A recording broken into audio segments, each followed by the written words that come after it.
Сәбіз сұлулық пен ұзақ өмір сүрудің сыры. Сәбіздің құрамында каротин өте көп. Ол ағзаға түскенде А дәруменіне айналады. Сондай-ақ С, В, Д, Е дәрумендеріне және микроэлементтерге өте бай.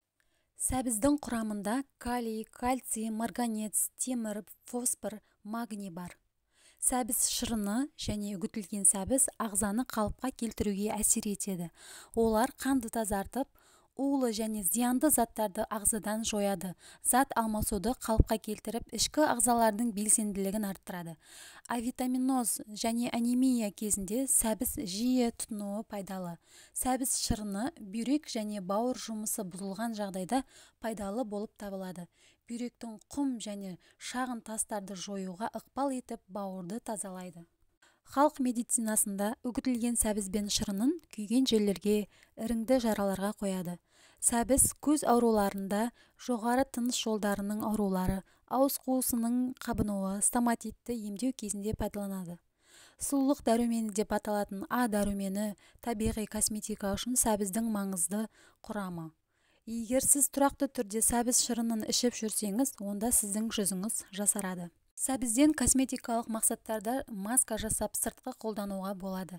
Мойынға және бетке арналған мынадай маскалар жасауға болады. Терінің барлық түріне қолдануға болады. Масканы 20 минут ұстап, жылы сумен шайып тастау қажет. 3 қызғылт сәбізді үгітіп, картоп ұнын немесе картоп езбесін қосыңыз. Жұмыртқа сарысын қосып араластырыңыз. Маска дайын. Бір үгітілген сәбізге 1 ас қасық сүт қосыңыз. Маска дайын. 2 үгітілген сәбіз, 1 жұмыртқаның сарысы, аздап өсімдік майын тамызыңыз. Маска дайын. Шаштың баяу өсуі кезінде сәбіз және лимон шырындының қоспасы шаштың тез өсуіне жақсы әсер етеді.